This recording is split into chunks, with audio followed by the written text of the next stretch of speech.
Hey, it's Mobile Rick, and in this video we're going to be attempting a simple pop can stove. Now, when I say simple pop can stove, I don't mean to imply that soda can stoves are easy. They're actually one of the more complex types of alcohol stoves that you'd make.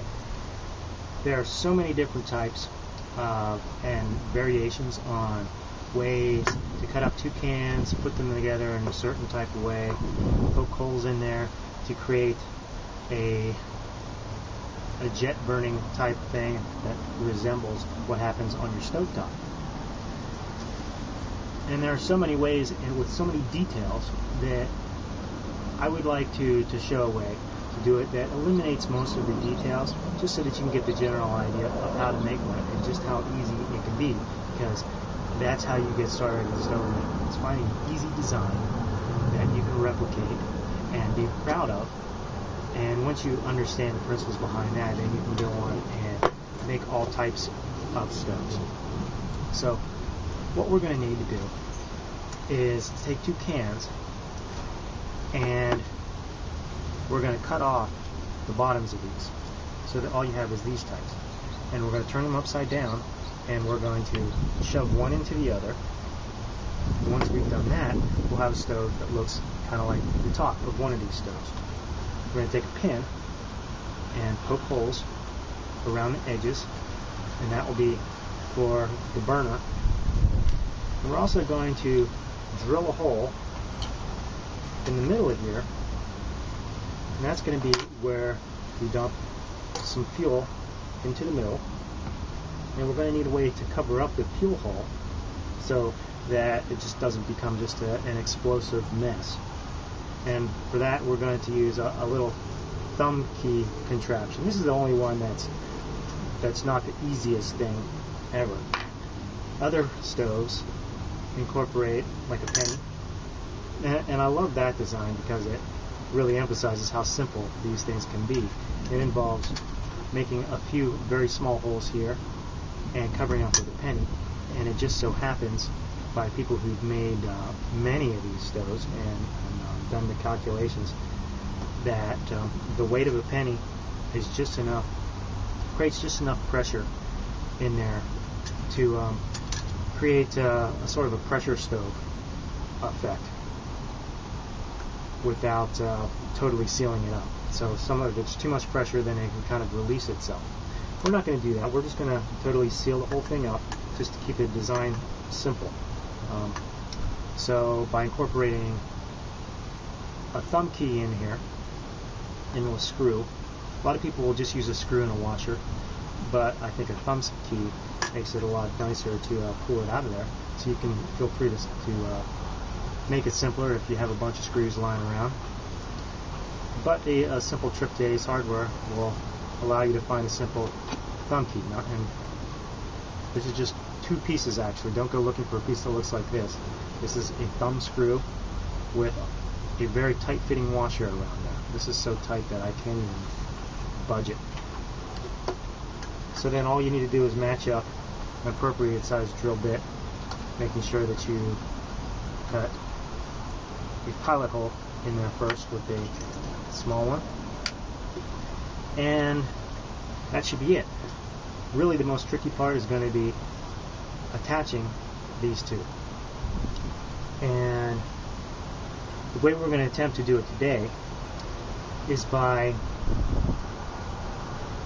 freezing one and heating up the other one, and obviously letting the heat expand one and cold contract one of these. Aluminum is affected by the temperature quite a lot.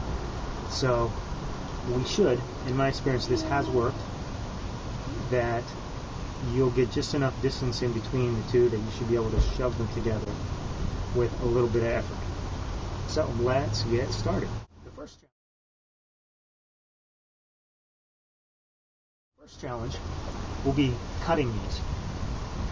And you of course can just do a simple thing and get some scissors and jam it in there. You're welcome to do that. Draw a line around there using, let's say you just find the level of on a phone book, for instance, pretending that this is a pen, and just drawing a line around there. But that's a lot of extra effort. What if you were to just take a razor blade, set it in there, like so, and score around? I found this method online. I totally love it. Let's move it a little closer so you can see.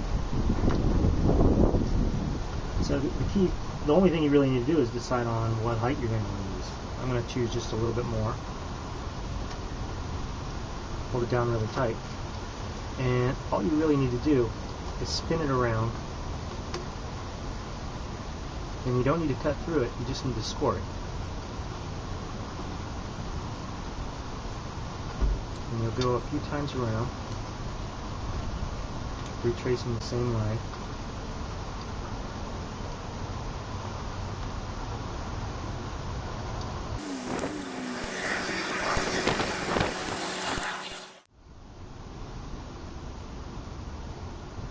Now, you just get yourself a little hole in there. After you've scored it enough times, you should be able to start. There it goes. Essentially got it coming right here. There it goes.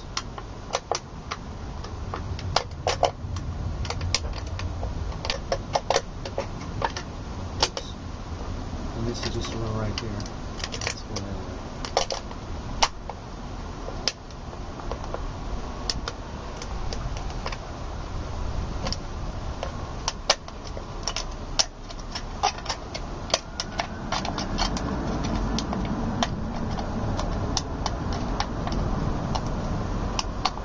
Awesome.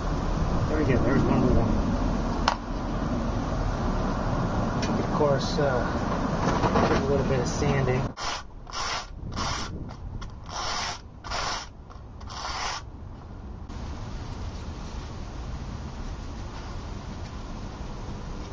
That's pretty good. Now for the other one, do the same thing.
Alright, now once you've gotten your two halves, you're going to want to decide which one you're going to put on top and on the bottom. Interesting choice. Could have something to do with your political allegiance between Coke and Pepsi in this case. Or it could be something else. Like the shape of the bottoms. They look almost identical, right? But they're not. There's something, it seems that there's a slight difference. The Pepsi can, the ridge here, is slightly more narrow than it is on the Coke can. If that's meaningful to you for what you're doing, then that could be a decision for you. If it's a little wider, it'll help you hold a slightly wider pot. In this case, the difference is so small, I wouldn't even worry about it. So now the question becomes, let's see, do you put the top one on the bottom one, or the bottom one inside the top one? In this case, I'm going to suggest doing it this way. I'm just going to make the choice that I'm going to do it this way. Now I could just go ahead and make some crimps and stuff in here, that's a common approach. But I actually am curious to try this approach that I saw online that involves heating one and freezing one. So since I'm going to go ahead and have the Coke can on top, so this will become the one that I want heated, and this will become the one that I want frozen. So I'm going to take my cooler and just drop it in there until I get to the next stage of this. And while that's chilling, for the top half, I just want to set up a little fire, boil some water, and set this into the boiling water.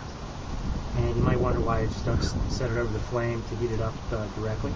And it's just because I don't want to get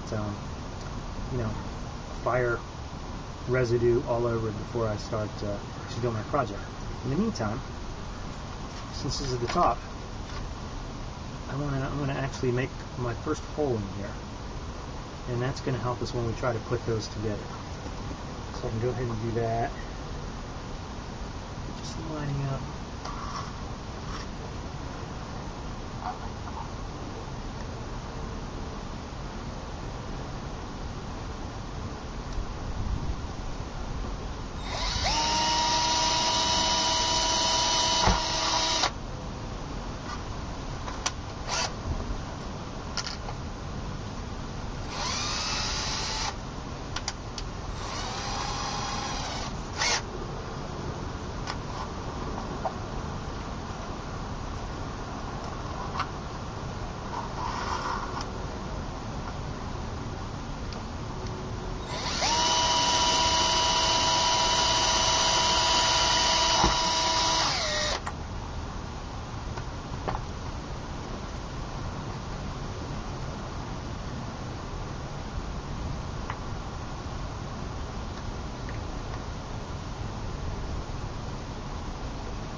Seems to be perfect size.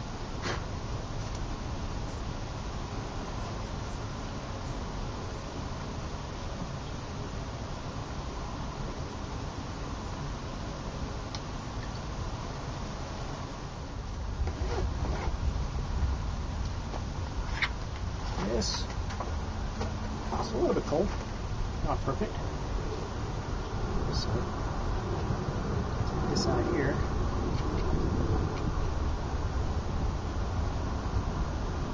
First thing I'll do is just give it a little test to see if there's actually that much difference in the two. Not enough to just slip it on there. So in that case, we're going to have to expand.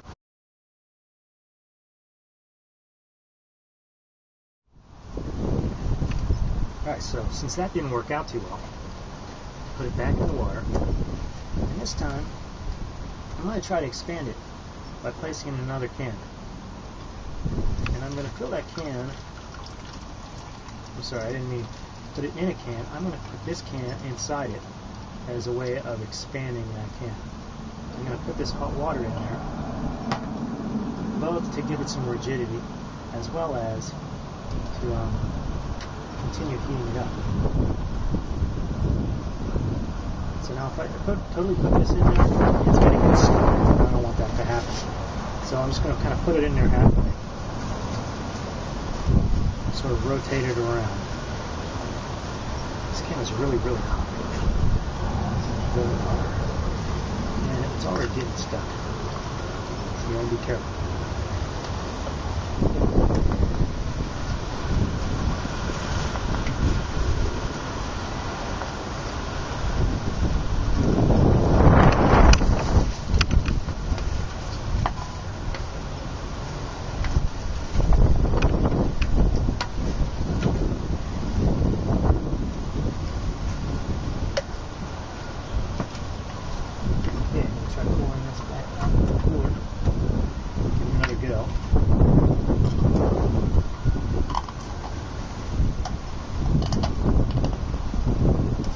Closer than it was.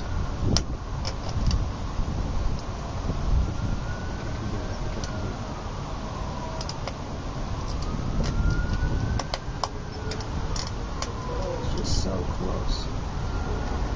pull off the back half a little more. Is it in? It's in. Check it out. Okay, and because we've already put this hole in here, that gives it a little bit of room for the air. Well, it allows the air to escape, so we can just push these together. And that is very, very secure. That's totally on there, and there's no way that that's coming off. So there's still a little bit, some edges around here to sand. I'll do that, but I don't need to do that right now. Let's get on with the video. So now, all we need to do, besides adding the key in the middle, which is, it's just going to go right there. We're going to screw on very tightly, and we take that off to add the fuel. We just stick it right in there, and then to seal it back up, we just rotate it back on. The other thing is we need to add a bunch of little holes around here. How many? The number of holes that you add is totally up to you. It depending on the size of the hole and the number of holes you have around here will determine the behavior of it. The smaller the holes, the more pressure is going to be created inside, and the more force that's going to come out, so you can create some really wide jets. We're going to see what we can accomplish with this little pin, because what I noticed is that I ought to be able to get it in there just a little bit, and I'm going to put some around the row in the crease here, and then I'm going to also see if I can get some right on the top. I don't know if I'll be able to do that, but I'm going to give it a try with the pin. Otherwise, you get a drill bit, and that'll work as well. Yeah, I got a hole in there. It's very, very, very small because I haven't pushed it in all the way. I don't even know if you can see that on there without being blurry. There's a teeny tiny hole, just kind of a pinprick hole. And just to keep neat about it, I'm going to just go opposite sides and continue around until I got maybe 8 or so. Sounds good to me. And since these holes are so tiny, it's going to be very highly pressurized. That hole's a little bit bigger. There's plenty of different patterns that you can try to make. Looks like you can make a decent sized hole. I'm sure I can put this on. Just get around that way. It's really tiny things.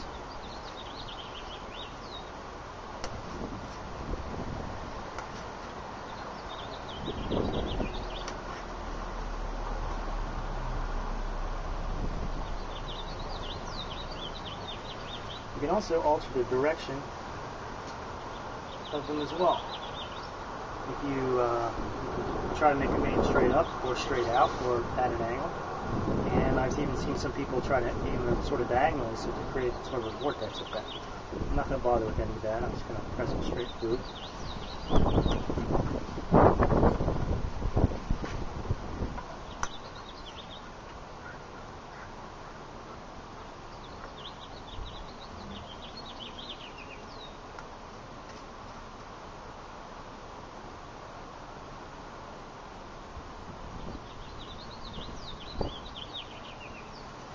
Cool. I've got 8 of them around here now. I don't know if you can see that.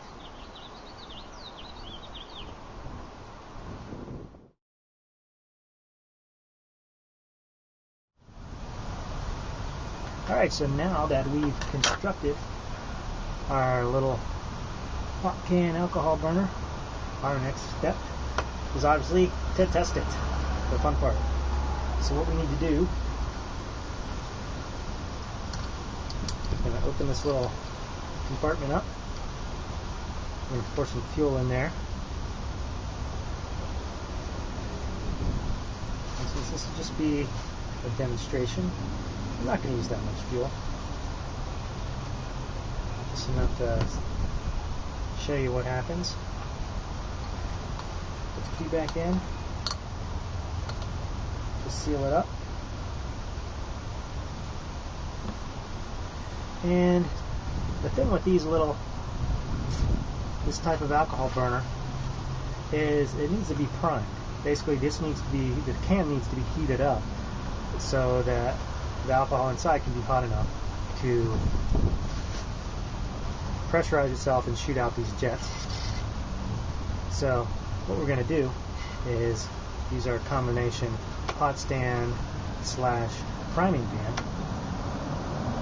We're going to use this to heat up our alcohol stove. Well, they're both alcohol stoves. We're going to use it to heat up our pop can stove. Basically, all this is you put some alcohol in it.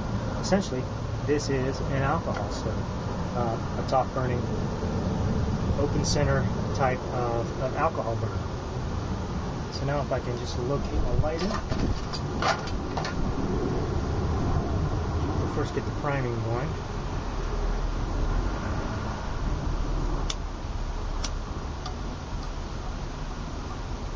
Usually pretty, you know what's going on when it burns your fingers. So that ought to do the trick. And it shouldn't be very long before flames start shooting out of those jets. I'm just going to hope that we have enough shade so you can actually see it. There we go. Totally shooting out of there. Should create just a little bit of shade so it's not caught up there. There's some better lighting for you so you can really see what's happening. Ooh, one of the burners just came back on. So what I'm noticing about this one is, oh wow, it's a little bit inconsistent. I don't know exactly why.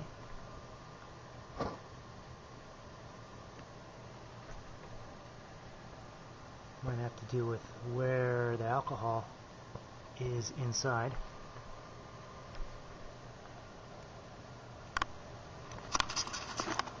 Or it could be that I just really didn't put that much in there. What would happen if I shake it up a little bit?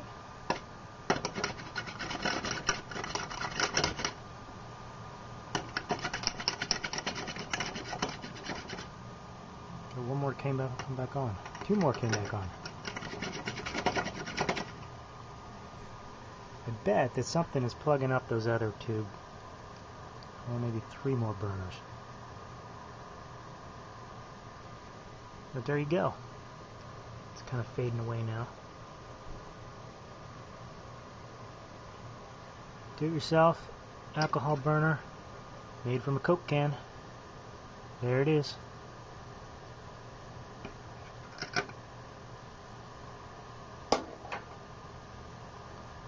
So if you liked the video, remember, click subscribe to see more videos about making your own stuff for living off the grid. Cool.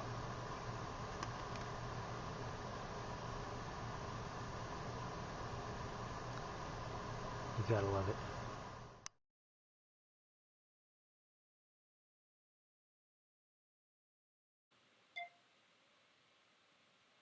So I found this extra footage that you'd be interested in if you've been watching these videos. What you are seeing here is the next modification that I made based on some ideas from the internet for a way to have a self-contained unit rather than using an extra little priming pan, and I was using the tuna can for that. You can eliminate that by doing something like wrapping the stove in some type of wicking material. In this case, I used fiberglass cloth.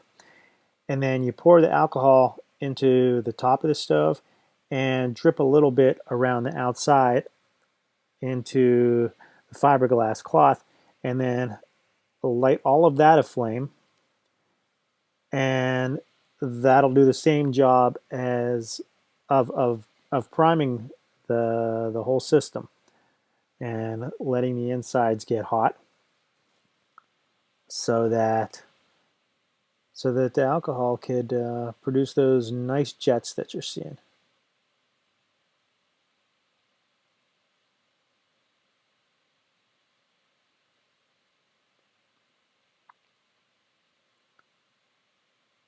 And I think what I'm doing here is seeing what happens if I put the pot on top of there.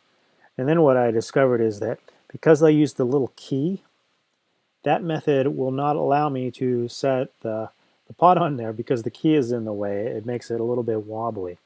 So for this design, I definitely had to use some type of pot stand.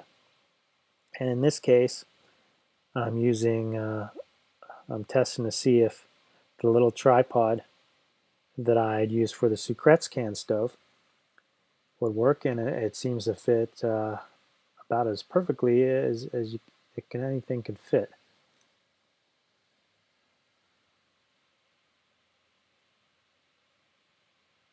So that was nice. And the pot sits right on top of there.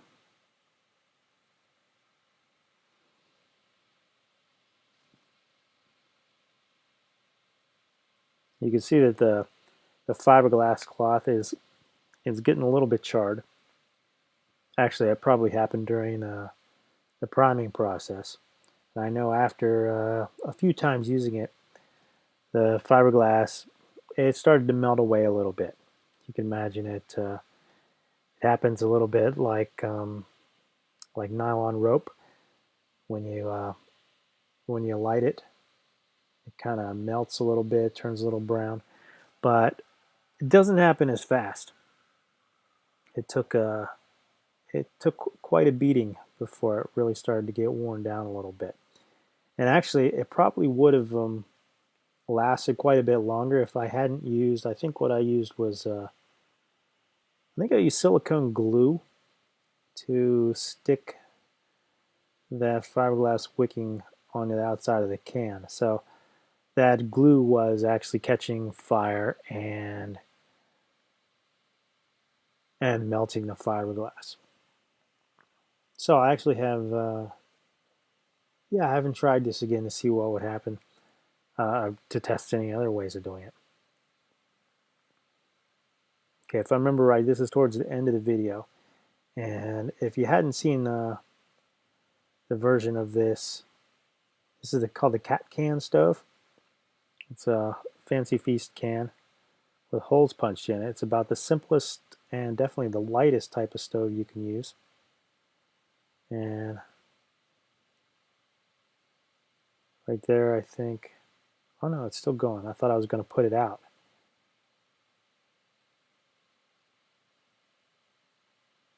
So this is a great stove. It's very powerful.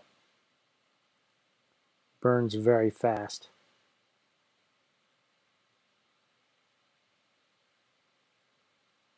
And I talk about that one in a different video.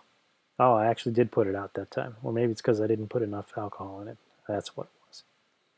Yeah, I have another video on how to make that one. Though you can kind of figure it out just by looking at it. Just a Fancy Feast can with 2 rows of holes punched in it. And it is a heck of a burner. Oh, I see. I lit it from the other stove. Still going? Thanks for watching.